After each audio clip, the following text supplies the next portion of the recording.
कहते हैं आईने के उस पार एक दूसरी दुनिया छुपी होती है जो आमतौर पर कभी हमें नजर नहीं आती या वो हमारी नज़रों के सामने होती है, लेकिन हम उसे देख नहीं पाते। दादी कहती थी आईने की दुनिया के पीछे अतृप्त आत्माओं का घर होता है, लेकिन ये बात कितनी सच है या फिर महज बचपन में सुनी कुछ कहानियां हैं। बचपन में दादी कहती थी कि रात को कभी खुले आईने के सामने मत सोना, क्योंकि अगर रात के पहर उस पार के किसी अतृप्त आत्मा ने तुम्हें देख लिया तो वह तुम्हें अपने बस में कर लेगी या अपने साथ तुम्हें भी उस दुनिया में ले जाएगी। बचपन में तो मुझे दादी की ये बात सुनकर बहुत डर लगता था, लेकिन जब बड़ी हुई तो उनकी हर बात पे मुझे अंधविश्वास और बच्चों के बहलाने वाली कहानी के सिवा और कुछ नजर नहीं आया। आज जब मैं अपने नए घर की शिफ्टिंग करते हुए अपने हस्बैंड से बात कर रही थी तो मुझे दादी की कही हुई ये बात याद आ गई। रोहित, तुम्हें ऐसा नहीं लग रहा कि इस घर में कुछ अधूरा सा है? आईना, नया घर बनाया है और उसमें आईना ही नहीं है। मुझे एक एंटीक मिरर लेना है। मैंने सुना है बंजारा मार्केट में काफ़ी अच्छे एंटीक चीज़ें मिलती हैं। चलो ना, आज वहीं चलते हैं। हाँ हाँ ठीक है मैडम, जैसा आप कहें, जैसा आपका हुक्म। पूनम रोहित के साथ बंजारा मार्केट गई। पूरे मार्केट में खूबसूरत एंटीक सामान की भरमार थी। पूनम ने काफ़ी सारे दुकानों पर कई सारे आईने देखे, लेकिन जैसा आईना उसे चाहिए था वो उसे कहीं भी नहीं मिल रहा था। उफ यार, मैंने तो सुना था यहाँ पर सब कुछ बहुत ही अच्छा मिलता है, लेकिन जैसा आईना मुझे चाहिए वैसा कहीं नहीं है। पूनम ने तो इतना कहा ही था कि तभी एक बंजारन अचानक उसके सामने आकर खड़ी हो गई। आईना चाहिए ना छोरी, तने मारे साथ चल, इतना सुंदर आईना है हमारे पास, तू देखेगी तो तने देखते ही पसंद आ जाएगा। अरे सोच के रही है, चल। पूनम और रोहित उस बंजारन के साथ उसकी दुकान पर आए, लेकिन वहां का माहौल कुछ अलग था। दुकान के अंदर बुझी बुझी रोशनी और अगरबत्ती की एक अजीब सी गंध थी। तुम्हें कुछ अजीब सा नहीं लग रहा यहाँ पर? अभी थोड़ी देर पहले अगरबत्ती जलाई थी तो उसी की वजह से ये धुआं हो गया। ये देख छोरी, तेरा आईना कत्ते तेरे जैसा खूबसूरत। आईना तो बहुत सुंदर है, मुझे बिल्कुल ऐसा ही आईना चाहिए था। मैं जानू हूँ छोरी, ये आईना मैंने थारे लिए ही संभाल के रखा था। मेरे लिए संभाल के रखा था? आपका क्या मतलब है? मैं तो आपसे पहली बार मिली हूं ना, आप तो मुझे जानती भी नहीं है। सब कुछ जानने के लिए मिलना जरूरी नहीं होता छोरी। और मेरे कहने का मतलब ही है कि मैंने यो आईना किसी ऐसी छोरी के लिए संभाल कर रखा था जिसके परिवार में खुशियां आने वाली हों। तेरे पेट को देख के ही मैं समझ गई थी कि थारे भीतर नन्ही सी जान पल रही है। जब मारा बच्चा होने वाला था ना, तब हमारी सास ने मेरे को ये दिया था, और जब मेरी बेटी को बालक होने वाला था ना, तो मैंने उसे दिया था। पर वो बेचारी बच्चे को जन्म देने से पहले ही चल बसी। अब हमारा तो इस दुनिया में कोई ना। तू गर्भ से है तो इसे ले जा। नहीं नहीं, मुझे नहीं चाहिए। चलो रोहित, आगे चलते हैं। अरे क्या हो गया छोरी, ले जा। सुबह से हमारी बोनी भी ना हुई है, तेरा बहुत एहसान हो जाएगा छोरी। अच्छा ठीक है, दे दीजिए। पूनम का आईना लेने का मन तो नहीं था, लेकिन उसने बंजारन का मन रखने के लिए वो आईना खरीद लिया। मगर उसका मन कुछ बेचैन सा हो गया। उसने बंजारा मार्केट से कुछ और शॉपिंग भी नहीं की और सीधी घर वापस आ गई। इतना बड़ा आईना मैं ऊपर कैसे लेकर जाऊंगा यार, कहीं टूट ना जाए। नहीं, रहने दो तुम, इसे नीचे स्टोर रूम में ही रख दो। बाद में इसे ऊपर रख लेंगे। क्या यार, सुबह तो तुम हल्ला मचा रही थी कि ऊपर आईना नहीं है, और जब आ गया है तो कह रही हो कि स्टोर रूम में रख दो। ठीक है, जैसी तुम्हारी मर्जी। रोहित ने आईने को नीचे स्टोर रूम में रख दिया। पूनम रोहित के साथ फर्स्ट फ्लोर पर चली गई, लेकिन उसका ध्यान बार बार आईने की ही तरफ जा रहा था। उसके दिमाग में बंजारन की कही हुई बातें बार बार घूम रही थी। अरे क्या हुआ, कहाँ खो गई? तुम्हें उस बंजारन की बात कुछ अजीब नहीं लगी? रोहित, मतलब उसे कैसे पता लगा कि मैं प्रेग्नेंट हूँ? पर उसकी बेटी की कहानी? अरे इसमें सोचने वाली कोई बात नहीं है पूनम। अरे पुरानी औरतों को अक्सर देखकर ही पता लग जाता है। और रही बात उसकी बेटी की कहानी की, तो उसने तुम्हें प्रेग्नेंट देखा तो उसका दुख तुम्हारे साथ बांट लिया। कल मुझे जल्दी ऑफिस के लिए निकलना है, तो मैं सोने जा रहा हूँ। रोहित पूनम को समझाकर सो गया, लेकिन पूनम उन बातों को मानने को तैयार नहीं थी। जैसे तैसे करके देर रात उसे नींद आई। सुबह सूरज की किरणें उसके चेहरे पर पड़ी तो उसकी आंखें खुली, लेकिन आंखें खुलते ही वो पूरी तरह से डर गई। वो आईना ठीक उसके बिस्तर के सामने रखा था, लेकिन आईने के अंदर उसे किसी की परछाई दिखाई दी, जैसे किसी ने उसे आईने के अंदर से झांक कर देखा हो और फिर भागता हुआ कहीं गायब हो गया। वो हाँप कर उठी। रोहित, रोहित! अरे क्या हो गया पूनम? अरे तुम इतनी घबराई हुई क्यों हो? अरे इस तरह चिल्ला क्यों रही हो? ये आईना यहाँ कैसे आया? मैंने आंखें खोली और सामने आईने में देखा तो ऐसा लग रहा था जैसे आईने के उस पार से किसी ने मुझे देखा और फिर कहीं गायब हो गया। सुबह उठते ही सामने आईना देखोगी तो भ्रम तो हो ही जाएगा ना। और ये आईना मैं इसलिए ऊपर लेकर आया हूँ क्योंकि नीचे स्टोर रूम में चोर ने हड़कंप मचाया हुआ है। तुमने जो लैंप स्टोर में रखा था वो तो तोड़ दिया है ना। तो उन्होंने तोड़ दिया? अब आईना ना तोड़ दे, इसलिए रामू के साथ मिलकर मैं इसे ऊपर लेकर आ गया। और हाँ, अब तुम उठ ही गई हो तो मेरे लिए नाश्ता बना दो प्लीज। पूनम ने रोहित के लिए नाश्ता बनाया। थोड़ी देर बाद रोहित ऑफिस के लिए निकल गया। नहा धोकर पूनम घर के मंदिर में दिया जलाने गई, लेकिन लाख कोशिश करने के बाद भी वो दिया नहीं जला। अरे, ये दिया जल क्यों नहीं रहा? पूनम ने फिर से माचिस जलाई, लेकिन इस बार मंदिर में रखे कपूर ने आग पकड़ ली और लकड़ी के मंदिर में भी ये आग लग गई। पूनम ने पानी डालकर आग बुझाई, लेकिन आधा मंदिर जल चुका था। पता नहीं कल से क्या हो रहा है, अचानक मंदिर भी जल गया। एक तो मेरे सर में बहुत दर्द हो रहा है, अंदर जाकर पेन किलर लेती हूँ। इससे पहले कि पूनम अंदर जाती, उसे अंदर से किसी की आवाज सुनाई दी, जैसे कमरे में कोई छोटा बच्चा इधर उधर भाग रहा हो। उसने जल्दी से कमरे की तरफ जाकर कमरे का दरवाजा खोला तो उसे लगा मानो कोई परछाई उसके बिस्तर के पास से दौड़ती हुई उसी आईने के अंदर समा गई। पूनम आईने के सामने जाकर खड़ी हो गई। उसे डर लग रहा था, फिर भी उसने ध्यान से आईने की तरफ देखा। पता नहीं क्यों लग रहा है कि ये आईना कुछ कहना चाहता है।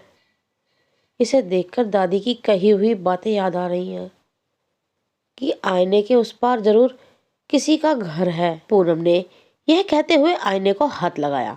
आईने के ऊपर सीधी तरफ एक अजीब सा निशान बना हुआ था। पूनम का हाथ जैसे ही उस निशान पर लगा, पूनम को एक जोरदार झटका लगा। पूनम ने अपना सर पकड़ा और वापस बिस्तर पर जाकर लेट गई। उसकी प्रेगनेंसी का 3रा महीना चल रहा था। रात को उसके पास रोहित का कॉल आया। हेलो पूनम, यार यहाँ पर बस वालों ने स्ट्राइक कर दी है और कोई कैब भी यहाँ पर आने को तैयार नहीं है। आज रात लगता है मुझे यहीं पर रुकना पड़ेगा। तुम प्लीज मैनेज कर लेना, ठीक है? अब ओके। पूनम पहले ही डरी हुई थी, लेकिन उसने डर को रोहित के सामने जाहिर नहीं होने दिया। वो चादर ओढ़कर अपने बिस्तर पर आंखें बंद कर कर लेट गई। घड़ी में रात के 12 बज गए थे, लेकिन अभी तक उसे नींद नहीं आई थी।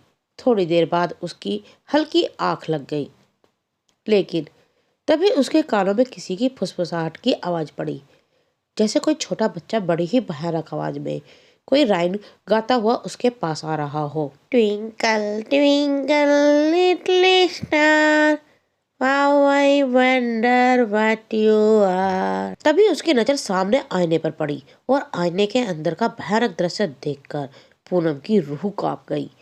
आईने में एक बेहद भयानक छोटा बच्चा उसे दिखाई दिया। उसने अपने हाथों से अपनी गर्दन को मरोड़कर तोड़ दिया और अपनी गर्दन अपने हाथों में लेकर पूनम की तरफ बढ़ने लगा।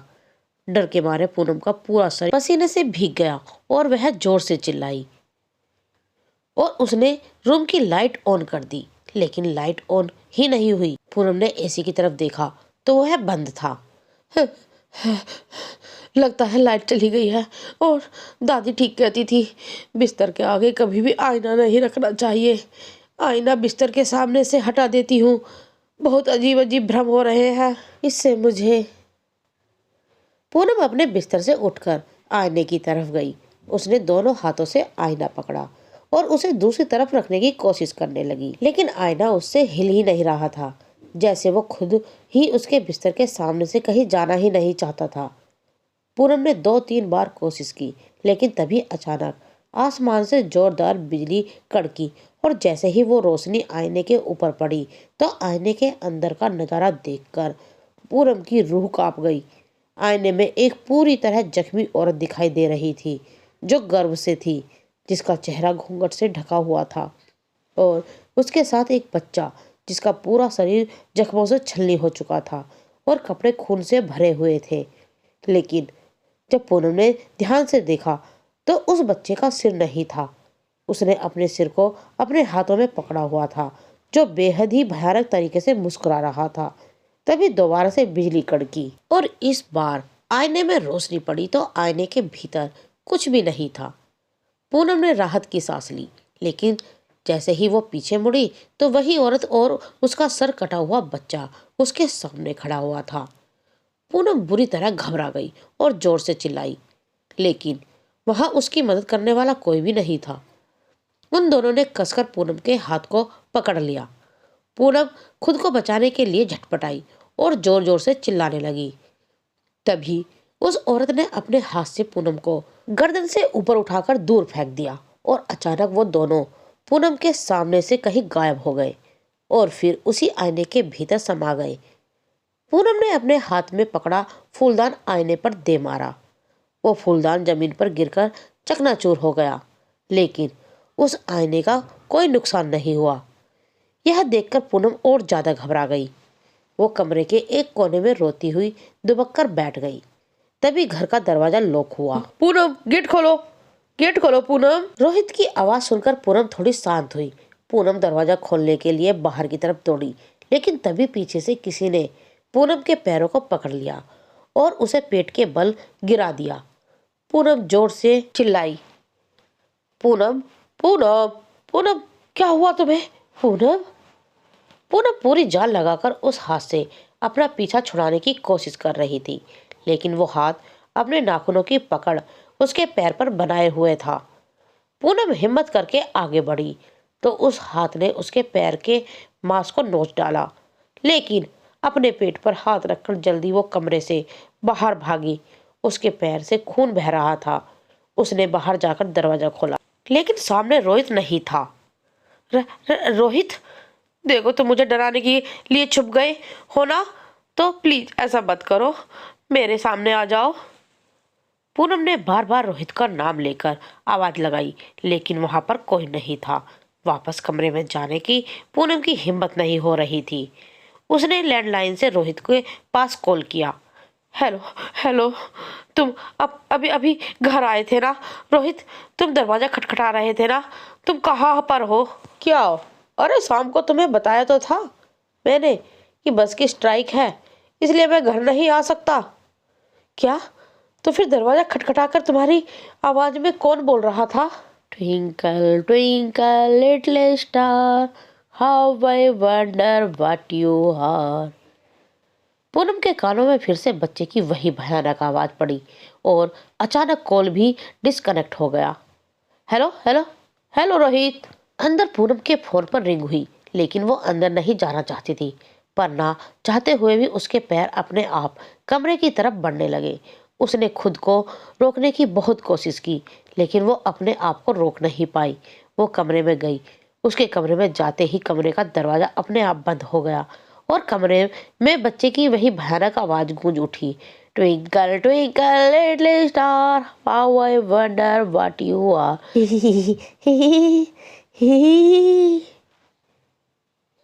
पूनम ने नजर घुमाकर इधर उधर देखा तो आईने में उसे वही सर कटा बच्चा दिखाई दिया जो अपनी गर्दन हाथ में लेकर ये पोयम गुनगुना रहा था। आखिर क्या बिगाड़ा है मैंने तुम्हारा, क्यों मेरे पीछे पड़ गए हो तुम? पूनम के इतना कहते ही कमरे में एक जोरदार चीख गूंजी, लेकिन वो चीख उस बच्चे की नहीं बल्कि उस औरत की थी। वो बच्चा पूनम के सामने आकर खड़ा हो गया और उसे घसीटता हुआ आईने के सामने लाकर खड़ा कर दिया। आईने के अंदर वही घायल औरत थी। उसने अपने चेहरे पर घूंघट लिया हुआ था। उसने जैसे ही अपना घूंघट हटाया तो पूनम की जान सूखकर उसके हलक में अटक गई। तुम? आईने के उस पार जो औरत खड़ी थी उसका चेहरा हूबहू उसी बंजारन जैसा था जिसने उसे वो आईना बेचा था। तुम? ये चेहरा तो हूबहू उसी औरत से मिलता है जिसने मुझे ये आईना बेचा था। ये सब मेरे साथ क्या हो रहा है? याद कर वो रात माणिक नगर में नशे में गाड़ी चलाकर जब तूने एक औरत और उसके बच्चे को मार दिया था, वो मैं ही थी। तूने मुझे मारा, मेरे 5 साल के बच्चे को बेरहमी से मार डाला, अपनी गाड़ी के नीचे रौंद डाला। मेरे पेट में एक नन्ही जान पल रही थी, तूने उसे भी मार डाला। उस दिन से लेकर आज तक मेरी माँ तुझे ढूंढ रही थी और देख, तू मेरी माँ को मिल गई और अपने हाथों से तू मुझे अपने घर ले आई।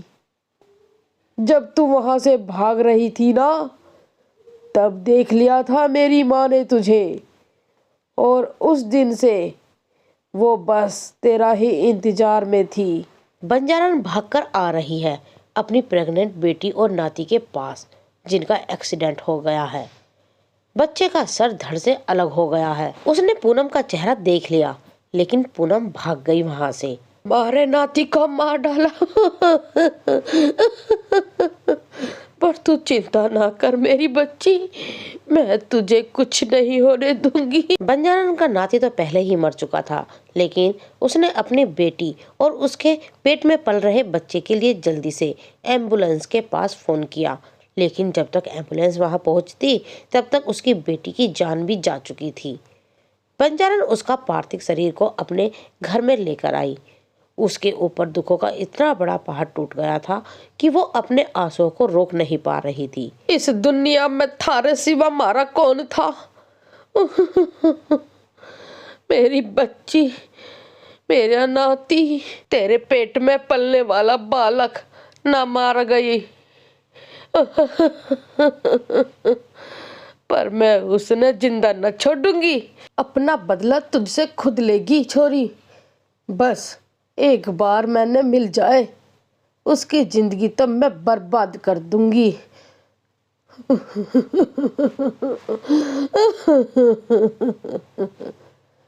बंजारन की बेटी और नाती की अकाल मृत्यु हुई थी, इसलिए वो चाहकर भी मुक्त नहीं हो सकते थे। तो बंजारन ने उसके अंतिम संस्कार से पहले काले जादू से उनकी आत्मा को एक आईने के भीतर कैद कर दिया। उसने पूनम का चेहरा देखा था। उसने अपने हाथों से उसके चेहरे का चित्र बनाया और उसके ऊपर तंत्र विद्या करके उसे अपने पास बुला लिया। पूनम अपने मन से बंजारा मार्केट नहीं गई थी, बल्कि ये सब बंजारन ने खुद किया था। अब तो तू सब समझ गई होगी ना। अपना बदला तो मैं आज लेकर ही जाऊंगी। तूने हमारे साथ हमारे बच्चे को भी मार डाला था ना, तू आज तेरे साथ थारा बच्चा भी हमारे साथ ही जाएगा। नहीं नहीं, मैं तुमसे माफी मांगती हूँ, प्लीज मुझे माफ कर दो, प्लीज मुझे माफ कर दो। मुझे माफ कर दो। पूनम ने जैसे ही ऐसे कहा, आईने के उस पार से उस भयानक औरत और उस बच्चे की जोरदार चीख सुनाई दी। वो दोनों इतनी जोर से चिल्लाए, कमरे में लगी खिड़कियों का कांच टूटकर जमीन पर बिखर गया। उनकी चीख इतनी तेज थी कि उस आवाज को पूनम बर्दाश्त नहीं कर पाई और उसके कानों से खून निकलने लगा, मानो जैसे उसके दिमाग की नसें फट गई हों। पूनम उसी वक्त निडाल होकर वहां गिर पड़ी। तभी एक तेज आवाज के साथ वो आईना भी टूटकर चकनाचूर हो गया और कुछ देर बाद उन आखिरी चीखों के साथ सब कुछ बिल्कुल शांत हो गया। तो दोस्तों, आज की मेरी ये कहानी यहीं समाप्त होती है। तो मेरी ये कहानी सुनने के लिए मेरे चैनल को लाइक करें, शेयर करें, सब्सक्राइब करें और फॉलो करें और बेल आइकन जरूर दबाएं, जिससे कि आपको मेरी नई नई कहानियों की नोटिफिकेशन मिलती रहे। धन्यवाद।